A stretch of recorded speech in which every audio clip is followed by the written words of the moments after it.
Aziz pensionerlar, bugun men sizlarga 15 iyuldan boshlab ko'pchilik uchun juda noqulay bo'lishi mumkin bo'lgan muhim xabarni tushuntirib beraman. Bu gap faqat pensiya olayotgan otaxon onaxonlarga emas, ularning farzandlariga, vasiylariga, bank kartasidan foydalanayotgan yaqinlariga ham tegishli. Chunki bitta hujjatdagi xato, bitta ariza vaqtida topshirilmagani yoki bank kartadagi muammo sababli pensiya to'lovi kechikishi, vaqtincha to'xtashi yoki ortiqcha olingan pul qaytarilishi talab qilinishi mumkin. Men bu masalani oddiy tilda, lekin ekspert sifatida aniq tushuntiraman. Kimlar xavotir olishi kerak, kimlarga bu ta'sir qilmaydi. Qaysi holatlarda pul ushlab qolinishi mumkin, qaysi hujjatlarni hozirdan tayyorlab qo'yish zarur. Videoni oxirigacha ko'ring, chunki eng muhim amaliy qadamlarni oxirida aytaman. Hozirning o'zida kanalga obuna bo'ling, videoga like bosing. Chunki bunday ogohlantirishlar ko'pchilik oilalarni katta muammodan saqlab qoladi. Avval pensiya tizimida ko'p jarayonlar odat bo'yicha yurardi. Pensioner har oy pensiyasini pochta orqali yoki bank kartasiga olardi. Ko'pchilik hujjatlar bir marta topshirilgan, keyin yillar davomida deyarli tekshirilmagan. Masalan, kimdir yashash manzilini o'zgartirgan bo'lsa ham, ba'zan bu ma'lumot vaqtida yangilanmagan. Kimdir boshqa viloyatga ko'chib ketgan, lekin pensiya ishi eski joyida qolgan. Kimdir nogironlik muddati tugaganini unutgan. Kimdir boquvchisini yo'qotganlik pensiyasi bo'yicha talaba farzandining o'qish ma'lumotnomasini vaqtida olib bormagan. Endi esa 5 iyuldan boshlab asosiy e'tibor ma'lumotlarni aniqlashtirish, hujjatlarni solishtirish, pensiya to'lovlarida ortiqcha to'lovlarning oldini olish va bank orqali to'lovlar xavfsizligini kuchaytirishga qaratiladi. Men buni juda sodda qilib aytaman. Agar sizning pensiya hujjatlaringiz, pasport ma'lumotlaringiz, yashash manzilingiz, bank kartangiz, nogironlik yoki boquvchisini yo'qotganlik bo'yicha asoslaringiz toza va tartibli bo'lsa, katta xavotirga o'rin yo'q. Lekin biror joyda eski ma'lumot, tugagan hujjat, noto'g'ri hisob-kitob yoki tasdiqlanmagan holat bo'lsa, mana shu yerda muammo boshlanishi mumkin. Eng yomon tomoni shundaki, ko'p pensionerlar muammoni pul tushmagan kuni bilib qoladi. Masalan, odam 15 iyuldan keyin kartasiga pensiya tushishini kutadi. Dorixonaga borishi kerak, kommunal to'lovni to'lashi kerak, nabirasiga yordam bermoqchi. Lekin karta balansida pul yo'q. Bank pensiya jamg'armasidan tushum bo'lmagan deydi. Pensiya bo'limiga boradi. U yerda hujjatni yangilash kerak. Ma'lumot mos kelmayapti. Ariza yozishingiz kerak. Ortiqcha to'lov aniqlangan degan javobni eshitadi. Shuning uchun men bugun oldindan ogohlantiryapman. Oldin ko'pchilik pensiya olayotgan shaxslarning ma'lumotlari faqat murojaat bo'lganda yoki aniq tekshiruv vaqtida ko'rib chiqilardi. Hozir esa turli ma'lumotlar bazalari o'zaro solishtirilishi kuchaymoqda. Pasport yoki ID karta ma'lumotlari, yashash joyi, bank hisob raqami, nogironlik ma'lumotlari, o'lim holatlari, o'qish joyi bo'yicha ma'lumotlar, ishga joylashganlik yoki daromad bo'yicha ayrim holatlar tekshirilishi mumkin. Bu nimani anglatadi? Agar tizimda siz haqingizda ikkita turli ma'lumot chiqsa, masalan, pasport seriyangiz eski, bank kartangizdagi ism, familiya boshqacha yozilgan, pensiya ishida manzil eski, lekin hozir boshqa joyda ro'yxatda tursangiz, to'lov avtomatik ravishda tekshiruvga tushishi mumkin. Bu har doim pensiya butunlay bekor bo'ladi degani emas. Lekin vaqtincha ushlanib qolishi, aniqlik kiritilmaguncha kechikishi yoki ayrim summalar qayta hisoblanishi mumkin. Men shuni alohida ta'kidlayman. Odamlar ko'pincha men 20 yildan beri pensiya olaman, menga tegmaydi deb o'ylaydi. Ammo tizim uchun sizning necha yildan beri pensiya olayotganingiz emas, ma'lumotlarning to'g'ri va tasdiqlangan bo'lishi muhim. Ayniqsa, oxirgi yillarda pasportdan ID kartaga o'tganlar, familiyasini o'zgartirganlar, turmush o'rtog'i vafotidan keyin hujjatlarni qayta rasmiylashtirganlar, bank kartasini boshqa bankka almashtirganlar, vaqtincha boshqa hududda yashayotganlar ehtiyot bo'lishi kerak. Birinchi navbatda hujjatlari eskirgan pensionerlar xavotir olishi kerak.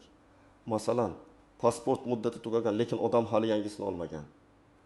Yoki ID karta olingan, ammo pensiya bo'limida eski pasport nusxasi turibdi. Bunday holatda bankdagi ma'lumot bilan pensiya hujjatidagi ma'lumot mos kelmay qolishi mumkin. Agar kartadagi ism Gulnora deb yozilgan, pensiya hujjatida Gulnora deb turgan bo'lsa ham, ba'zan to'lovni aniqlashtirish talab qilinadi. Ikkinchi guruh manzilini o'zgartirganlar. Andijonda pensiyaga chiqqan otaxon keyin Toshkentdagi farzandiga ko'chib kelgan. u ro'yxatdan o'tgan bo'lishi mumkin. Lekin pensiya ishi hali eski tumanda. Pochta orqali olganlar uchun bu yanada sezilarli. Pochta xodimi eski manzilga boradi, pensioner yo'q, to'lov qaytadi. Keyin odam nega pensiyam kelmadi deb yuradi. Bank kartaga olganlarda ham manzil ma'lumoti muhim. Chunki ayrim ariza va tasdiqlar aynan hududiy pensiya bo'limi orqali yuradi. 3-guruh nogironlik pensiyasi yoki nafaqasi olayotganlar. Nogironlik muddati doimiy bo'lmasa, tibbiy ko'rik muddati tugashi mumkin. Masalan, 2 guruh nogironlik 1 yilga berilgan, lekin odam qayta ko'rikdan o'tishni unutgan. Oldin ba'zan kechikishlar sezilmay qolgan bo'lsa, endi ma'lumotlar tekshirilganda to'lov to'xtatilishi mumkin. Bu juda og'ir holat. Chunki bunday odamlar ko'pincha dori-darmon va davolanishga muntazam pul sarflaydi.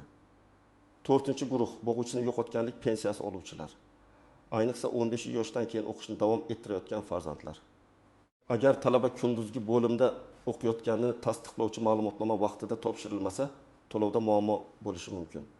Masalan, 19 yoshli qiz universitetda o'qiydi. Onasi uning nomidan pensiya oladi. Lekin yangi o'quv yili bo'yicha ma'lumotnoma kechiksa, tizim asos tasdiqlanmadi deb to'lovni ushlab turishi mumkin. 5-guruh bank kartasini boshqa odamga berib qo'ygan pensionerlar, men buni juda ko'p uchrataman. Otaxon kartasini o'g'liga beradi, pin kod ham o'g'lida. Onaxon kartani keliniga beradi. Albatta oila ichida ishonch bo'lishi mumkin. Lekin huquqiy tomondan pensiya shaxsning o'z mablag'i. Agar karta bolaklansa, pul yechib olinib ketgan bo'lsa, SMS kelmagan bo'lsa, bank kartani operatsiya to'g'ri amalga oshirilgan deyishi mumkin. 15 iyuldan keyingi nazoratlarda bank ma'lumotlari va shaxsiy tasdiqlash masalalari ko'proq ahamiyat kasb etadi. Birinchi misol. 68 yoshli pensioner oyiga 1.200.000 so'm pensiya oladi. U pasportini ID kartaga almashtirgan, lekin pensiya bo'limi bu haqda xabar bermagan. Bank kartasi esa eski pasport ma'lumotlari bilan ochilgan. 25 iyuldan keyin ma'lumotlar solishtirilganda farq chiqadi. Natijada pensiya butunlay yo'qolmaydi, lekin to'lov tekshiruvga tushadi. Otaxon pensiya bo'limiga borib, ID karta nusxasi, bank rekvizitlari va ariza topshirgandan keyin to'lov tiklanadi. Ammo bu orada 20-25 kun vaqt ketishi mumkin. Agar odamning dorisi har hafta olinadigan bo'lsa, bu katta muammo. Ikkinchi misol, 72 yoshli onaxon pensiyasini pochta orqali oladi. U qishloqdan shahardagi qizining uyiga ko'chib kelgan, lekin ro'yxat masalasi oxirigacha hal qilinmagan. Pochta xodimi eski manzilga boradi, onaxon yo'q. Bir oy to'lov qaytadi, keyingi oy yana aniqlik kiritiladi. Onaxon esa davlat pensiyamni bermay qo'ydi deb xavotir oladi. Aslida sabab oddiy, manzil va to'lov usuli yangilanmagan. Bunday holatda eng to'g'ri yo'l hududiy pensiya bo'limiga borib, yashash joyi bo'yicha ariza berish va bank kartaga o'tish masalasini ko'rib chiqish. 3-misol, 2 guruh nogironligi bo'lgan fuqaro oyiga 900.000 so'm atrofida to'lov oladi. Uning nogironlik muddati 1 iyulda tugagan. Qayta ko'rik sanasi esa e'tibordan chetda qolgan. 20 iyuldan keyin tizimda muddati tugagan degan holat chiqadi. To'lov vaqtincha to'xtatiladi. U qayta tibbiy ko'rikdan o'tadi. Nogironlik tasdiqlansa, keyingi hisob-kitob qilinadi. Lekin bu jarayonda bir necha hafta ketishi mumkin. Shuning uchun nogironlik muddati borlar hujjatning oxirgi sanasini albatta tekshirishi kerak. 4-misol. Bo'g'uvchisini yo'qotganlik pensiyasi bo'yicha 2 farzandga jami 1.600.000 so'm to'lanadi. Katta farzand 18 yoshga to'lgan, lekin kollej yoki universitetda o'qiyotgani haqida ma'lumotnoma topshirilmagan. Tizim buni ko'rsa, uning ulushi to'xtatilishi yoki qayta hisoblanishi mumkin. Oila esa bu pulni oziq-ovqat, ijara va yo'l xarajatlariga ishlatayotgan bo'ladi. Bitta ma'lumotnoma kechikkani butun oilaning byudjetiga zarba beradi. 5-misol. Pensionerga 6 oy davomida noto'g'ri hisob-kitob sababli har oy 1.5 so'mdan ortiqcha pul tushgan. Jami 900.000 so'm. Pensioner buni sezmagan, chunki pensiya oshgandir deb o'ylagan. Keyin tekshiruvda ortiqcha to'lov aniqlanadi. Qonuniy tartibda bu pulni qaytarish talab qilinishi yoki keyingi pensiyadan ma'lum qismi ushlab qolinishi mumkin. Pensioner uchun 900.000 so'm katta pul. Ayniqsa, pensiyasi 20 million atrofida bo'lsa, har oy 100.000 so'm ushlab qolinsa, bu oziq-ovqat va dori puliga ta'sir qiladi. Agar sizning ID kartangiz yoki pasportingiz amalda bo'lsa, bank kartangiz o'z nomingizda bo'lsa, pensiya bo'limidagi ma'lumotlaringiz yangilangan bo'lsa, yashash manzilingiz aniq bo'lsa, nogironlik yoki boshqa qo'shimcha to'lovlar bo'yicha hujjatlaringiz muddati o'tmagan bo'lsa, siz katta xavotir olmang. Biroq men baribir tekshirib qo'yishni maslahat beraman. Chunki muammo ko'pincha odam o'zi bilmagan joydan chiqadi. Masalan, bank kartasining amal qilish muddati tugashiga oy qolgan bo'lishi mumkin. Siz buni sezmasligingiz mumkin. Lekin pensiya tushadigan kuni karta bloklangan bo'lsa, pul hisobga tushsa ham yecha olmaysiz. Yoki telefon raqamingiz o'zgargan, SMS xabarnoma ishlamayapti. Siz pul tushgan tushmaganini bilmaysiz. Bankomatga borib navbatda turasiz, keyin muammo chiqadi. Shuning uchun menda hammasi joyida degan odam ham kamida 3 narsani tekshirish kerak. Hujjat, karta, pensiya bo'limidagi ma'lumot. Bu yerda juda muhim bir nozik jihat bor. Pensiya to'lovi kechiksa, bu har doim pensiya bekor bo'ldi degani emas. Ko'pincha vaqtinchalik texnik hujjat yoki aniqlashtirish bilan bog'liq bo'ladi. Odamlar vahimaga tushib, turli mish-mishlarga ishonib qoladi. Hammaning pensiyasi kesilar ekan. 25 iyuldan keyin pul berilmas ekan. Kartadagi pulni davlat olib qo'yar ekan kabi gaplar tarqaladi. Men bunday gaplarga ishonmaslikni maslahat beraman. Har bir holat alohida tekshiriladi. Yana bir nozik jihat. Agar pensioner vafot etgan bo'lsa, uning kartasiga tushgan pensiyani yaqinlari ishlatishi mumkin emas. Bu juda jiddiy masala. Ba'zi oilalarda baribir o'zimizning otamizning puli deb o'ylashadi. Lekin vafot sanasidan keyingi to'lovlar qonuniy asosda qayta hisoblanadi. Ortiqcha olingan summa qaytarilishi talab qilinishi mumkin. Shuning uchun vafot holati bo'lsa, tegishli idoralarga o'z vaqtida xabar berish zarur. Yana bir muammo ishonchnoma. Ayrim pensionerlar o'zi yurishga qiynalgani uchun pensiyani farzandi yoki boshqa yaqiniga ishonchnoma orqali oldiradi. Ishonchnomaning muddati bor. Agar muddat tugagan bo'lsa, to'lovni olishda muammo chiqadi. Ishonchnoma notarial tartibda rasmiylashtirilgan bo'lishi kerak. Ayrim holatlarda davolanish muassasasi yoki boshqa tartiblar ham bo'lishi mumkin. Lekin og'zaki aytdim. O'g'lim olib beradi degan gap bank yoki pochta uchun yetarli emas. Bank kartasi bo'yicha yana bitta xavfli nuqta bor. Agar pensioner kartasini kredit, qarz yoki boshqa majburiyatlar bilan bog'lab qo'ygan bo'lsa, ayrim hollarda kartadagi mablag'dan avtomatik yechimlar bo'lishi mumkin. Masalan, odam mikrokredit olgan, keyin pensiya kartasiga pul tushganda bank avtomatik qarzini yechib olgan. Pensioner esa pensiyam kamaydi deb o'ylaydi. Bunday holatda bank shartnomasini alohida tekshirish kerak. Pensiya ijtimoiy to'lov bo'lsa ham, bank hisob raqamiga tushgandan keyin ayrim majburiyatlar bo'yicha yechim mexanizmlari ishlashi mumkin. Shuning uchun pensionerlar pensiya kartasini keraksiz onlayn xizmatlarga, qarz ilovalariga, shubhali to'lovlarga ulab qo'ymasligi kerak. Yana bir istisno chet elga vaqtincha ketgan pensionerlar.